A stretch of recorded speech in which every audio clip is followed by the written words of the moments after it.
Alexandre, contrôleur SNCF, invité d'entre-deux-gares.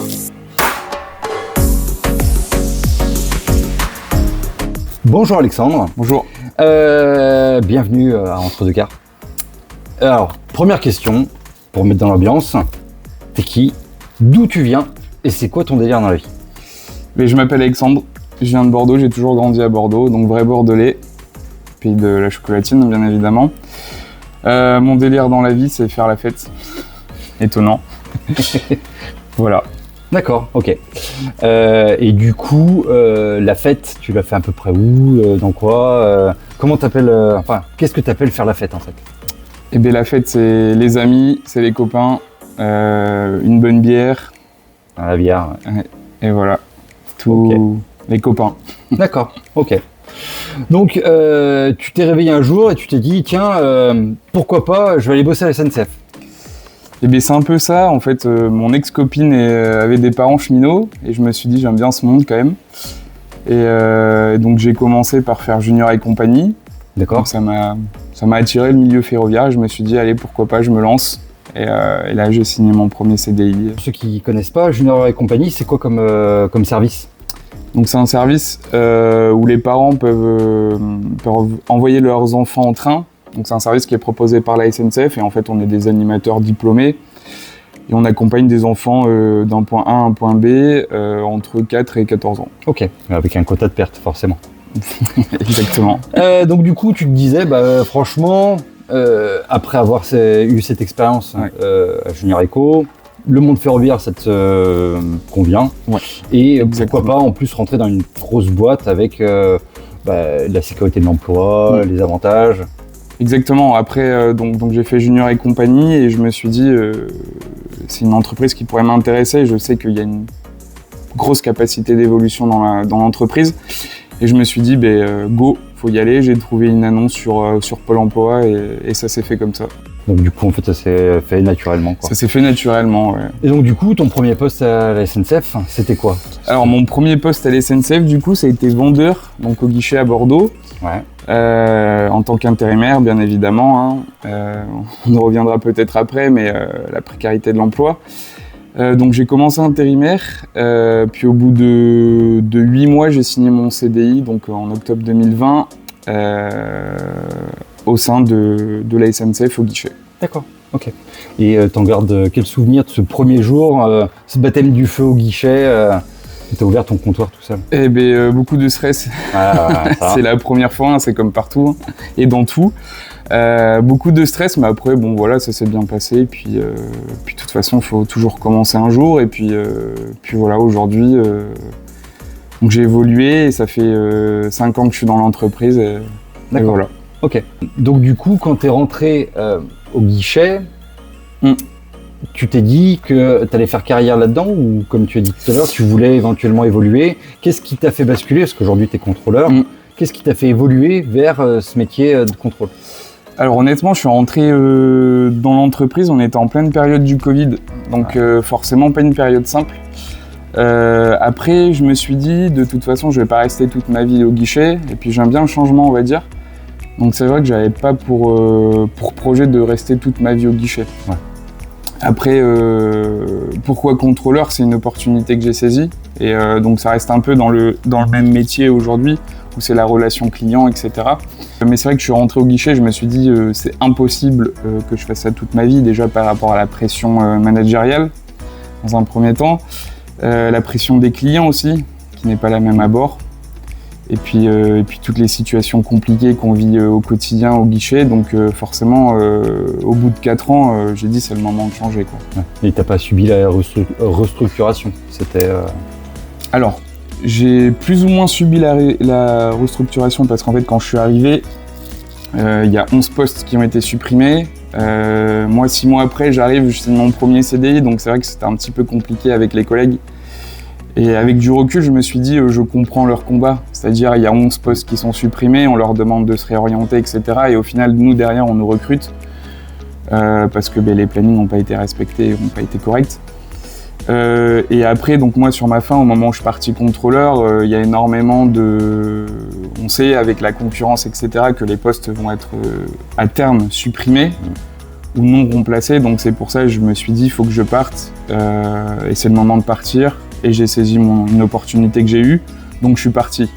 Alors donc oui, on va dire que j'ai subi la restructuration, mais pas immédiate. Mais ils t'ont pas mis à la porte. Ils m'ont pas mis à la porte, ouais. Mais disons, ils t'ont fait comprendre que disons, ça serait bien ouais, effectivement, je pense qu'ils m'ont fait comprendre que c'était le moment que je parte, et c'était mieux pour tout le monde au final. Ok. Et c'est vrai que pour ceux qui ne savent pas, les conditions de travail sont un peu différentes entre les métiers sédentaires et les métiers de roulant. Exactement. Ouais. En tant que roulant, on a des amplitudes qui sont un peu différentes. C'est ça. Bon, ASCT, cette formation. Formation compliquée, très intense, donc 4 mois très intenses. Donc après j'ai eu la chance de partir avec des bonnes bases puisque tout ce qui est tarifaire et on va dire sûreté c'est quelque chose que je maîtrise. Après niveau sécurité etc c'est quelque chose de nouveau. Donc je suis parti avec pas mal d'avance mais quand même très intense où au final pendant 4 mois il faut retourner à l'école après avoir fait 5 ans on va dire c'est très peu au final mais retourner à l'école c'est quand même très difficile de se réapproprier des horaires classiques, on va dire, du 9h-17h, et une capacité d'apprendre au fur et à mesure qui est très intense.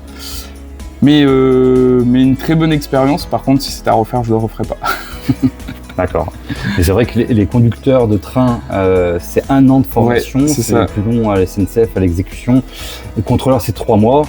Néanmoins, c'est vrai que, comme tu dis, la mécanique de remettre le cerveau en route pour pouvoir apprendre, c'est vrai que exactement. Puis il y a une charge d'apprentissage qui est vraiment énorme et pour quelqu'un, je pense pour toute personne qui rentre dans la vie active puis après qui retourne à l'école, c'est vraiment très compliqué de se réapproprier les mécanismes, etc. Donc je pense très compliqué, intéressant. Très intéressant. Ouais. Et puis tu verras, plus tu es vieux, plus c'est pire. Bref, on arrive maintenant au premier jour en tant que contrôleur dans un train. T'étais là, genre, c'est moi le boss ou sauf qui peut quoi. Non, toujours pareil, hein, c'est encore une fois la première fois. Hein. Ouais. Donc tétanisé, donc là effectivement on est tout seul, donc faut gérer les annonces, etc. Les premières annonces bancales, tremblotes, etc. Mais après, voilà, hein, c'est une première étape dans la vie, c'est un changement, donc beaucoup de stress, mais après au final, ça s'est bien passé et ça se passe toujours bien, donc voilà, non beaucoup de stress, mais au final, ça s'est très bien passé. Donc du coup, tu regrettes pas ton changement quoi. Honnêtement, non, vraiment pas. Je suis très heureux d'être aujourd'hui au contrôle et d'avoir pu évoluer et faire un autre métier qui est au final très, très différent. Et je suis vraiment content de ce choix. Okay. Maintenant, on va parler de ton engagement syndical. Le pourquoi, du comment, le déclic qui a fait que tu as eu envie, tu as vu de la lumière ou un ras-le-bol des conditions, ou peut-être je sais pas. Alors je me suis syndiqué en 2021, donc à la CGT, donc 1 an après mon embauche à l'espace de vente à Bordeaux. Pourquoi je me suis syndiqué ? Dans un premier temps, c'était un peu un remerciement parce que je sais que les 4 embauches qu'on a eues sur Bordeaux, c'est dû au syndicat de la CGT notamment. Et après, donc j'ai toujours grandi dans le milieu un peu militant, donc que ça soit au lycée où on organisait les premiers blocus donc à François Mauriac pendant la loi El Khomri. Et aussi par le biais de mon père, qui lui était vachement engagé un peu dans la politique, etc. Donc non, ça a été plutôt un chemin basique à suivre en fait, par rapport à mes idées, que ça soit depuis le lycée jusqu'à aujourd'hui. Alors, tu t'es syndiqué. Ouais. Aujourd'hui, qu'est-ce que le syndicat t'apporte ? Et toi, qu'est-ce que tu apportes au syndicat ? Eh bien, je vais commencer par la question qu'est-ce que j'apporte au syndicat, hein. On y va. Je pense que j'apporte beaucoup de jeunesse, beaucoup de fugue, parce que je suis jeune, je suis un peu dynamique, on va dire. Donc c'est vrai que on va en revenir après, mais il y a très peu de jeunes au sein du syndicat qui veulent s'investir et je rebondirai dessus.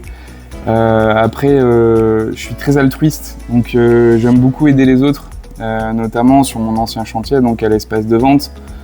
j'avais un peu ce rôle de premier dialogue entre le DPX et les agents en fait. Quand ils avaient quelque chose à remonter, j'avais pas peur de le remonter, donc je sais que le syndicat pouvait compter sur moi pour toutes les remontées, etc. par rapport aux agents et vis-à-vis du DPX aussi. Et du coup, par rapport à ce que le syndicat m'apporte, c'est beaucoup d'échanges avec les collègues qui viennent un peu de métiers différents, d'univers différents, de milieux différents. Et après, donc, le syndicat peut aussi m'apporter un peu de culture par rapport aux droits des travailleurs, des droits qu'on peut avoir sur certains métiers, notamment là je viens de commencer mon métier de contrôleur. Forcément je connais pas encore les droits et je peux m'appuyer sur le syndicat pour justement connaître mes droits. On a besoin d'évoluer, tout ce qui évolue pas et voué à mourir. Mais ok, et du coup dans toute cette fougue et toute cette jeunesse que tu vas apporter au syndicat, il y a des projets. On peut avoir des on a un projet, donc c'est de relancer ou de le créer, on va dire, le collectif jeune donc des cheminots bord de gare.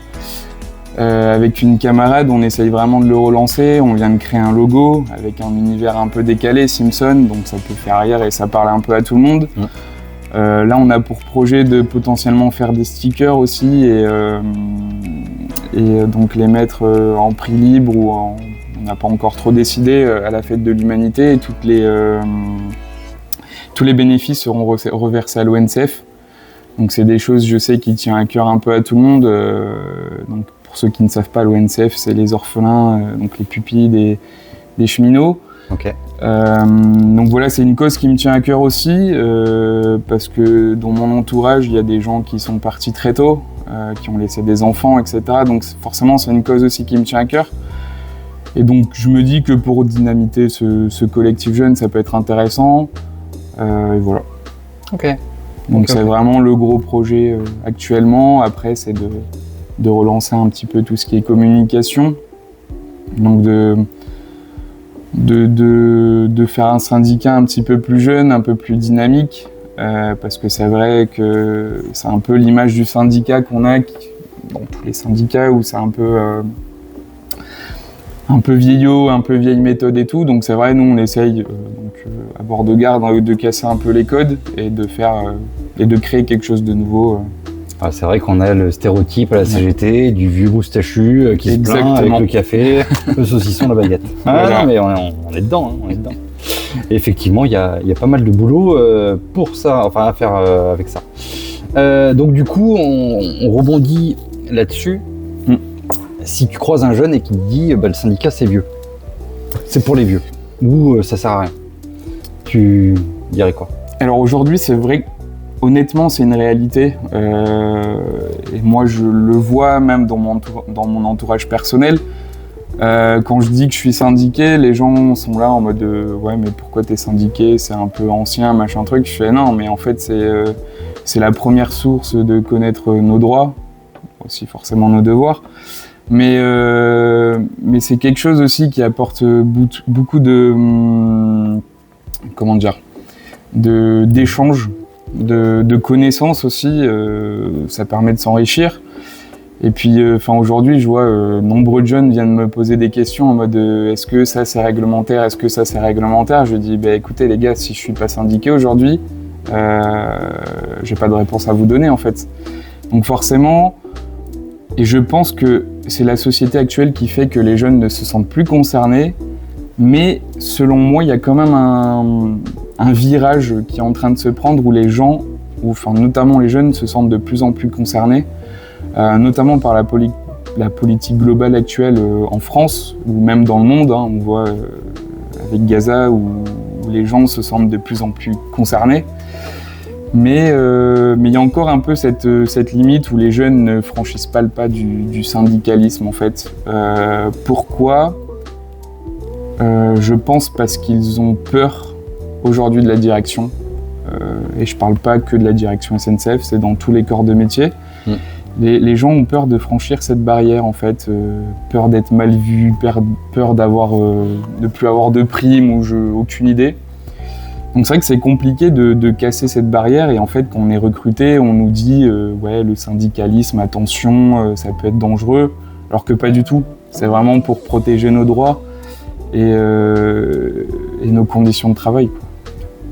Ouais, non, mais c'est totalement ça. Il y a une poussée de l'individualisme et la peur du regard des autres qui fait que Exactement. Voilà. Je pense que pour ma part, les jeunes, comme les vieux d'ailleurs, sont de moins en moins attachés à leur entreprise. Parce qu'il y a une telle incertitude qui arrive qui fait que...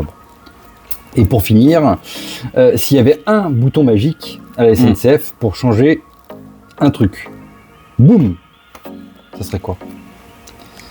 Le retour des statuts. Bien. Pourquoi? Alors moi je suis contractuel et je vois effectivement que nos droits deviennent de plus en plus compromis. Alors effectivement, sur le papier, on peut penser qu'on gagne plus, mais je pense qu'on cotise moins au final pour la retraite. Il y a moins de garanties salariales derrière. Donc si c'était une chose, c'était le retour du statut pour tous et toutes. En tout cas, merci Alex. L'exercice n'est pas si évident que ça. Merci de nous avoir regardés également. Pensez à vous abonner, liker, tout ça. Et puis à très vite pour un autre épisode. Merci Alex.